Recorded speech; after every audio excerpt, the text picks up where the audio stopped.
રોજ સાંજે ભૂખ લાગે ને એટલે એક જ સવાલ થતો હોય છે કે આજે શું બનાવવું. રોજ જે એક સરખી મમરાની ભેલ અથવા તો મેગી ખાઈને કંટાળ્યા હોય ને, તો આ વિડીયો તમારા માટે જ છે. જેમાં આ રીતે આપણે પાપડમાં 1 ગ્લાસ પાણી ઉમેરી અને એકદમ નવો નાસ્તો બનાવીશું, જે તમે ક્યારેય નહીં ખાધો હોય. અને સ્વાદમાં તો એટલો સરસ લાગે છે ને કે ઘરમાં બધા માંગીને ખાશે. તો તેના માટે ઘરમાં જે પણ પાપડ અવેલેબલ હોય ને, તેમાં 1 ગ્લાસ પાણી ઉમેરી અને તેને 5 મિનિટ માટે રેસ્ટ આપીશું. 5 મિનિટ પછી તમે જોઈ શકો છો પાપડ આ રીતે એકદમ સરસ એવો સોફ્ટ થઈ જશે. ત્યારબાદ હવે આપણે પાપડને સરસ રીતે સ્પ્રેડ કરી અને તેના ઉપર અડધી ચમચી કરતાં પણ ઓછું ઘી લગાવીશું.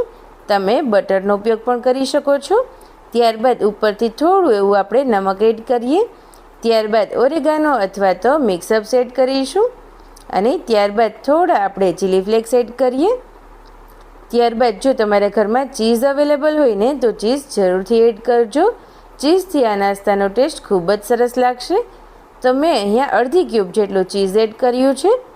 હવે આપણે પાપડને આ રીતે સરસ રીતે પ્રેસ કરતા જઈ અને વાળી લઈએ. અને આખો પાપડ વળાઈ જઈને ત્યારબાદ આ રીતે આપણે તેને કટ કરી લઈશું. તો તમે જોઈ શકો છો પાપડના રોલ એકદમ સરસ એવા તૈયાર થઈ ગયા છે.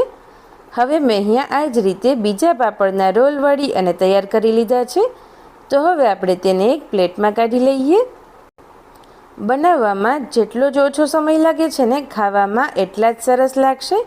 હવે આપણે તેને સેલો ફ્રાય કરીશું. તેના માટે આ રીતે એક પેન લઈ અને તેમાં થોડું તેલ એડ કરીએ. તમે એર ફ્રાયરનો પણ ઉપયોગ કરી શકો છો. તેલ સરસ રીતે ગરમ થઈ જાય ત્યારબાદ હવે આપણે તેમાં પાપડ રોલ એડ કરીશું. અને હવે ગેસની મીડિયમ ફ્લેમ પર બંને તરફથી પાપડ ક્રિસ્પી થઈ જાય ત્યાર સુધી આપણે તેને થવા દઈશું. આ રીતે એક તરફ ક્રિસ્પી થઈ જાય ને ત્યારબાદ તેની સાઈડ ચેન્જ કરતા જઈએ. અને હવે પાપડ રોલ બંને તરફથી ક્રિસ્પી થઈ જાય ને ત્યારબાદ આ રીતે આપણે તેને બહાર કાઢી લઈશું. તો હવે એ જ રીતથી આપણે બંને પાપડના જે રોલ તૈયાર કર્યા છે તેને સેલો ફ્રાય કરી અને તૈયાર કરીએ.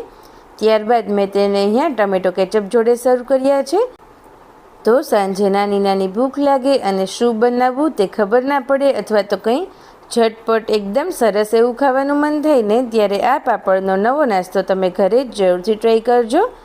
અને તમને મારી આ રેસીપી સારી લાગી હોય તો પ્લીઝ આ વિડીયોને લાઈક કરજો, તમારા બધા જ ગ્રુપમાં જરૂરથી શેર કરજો.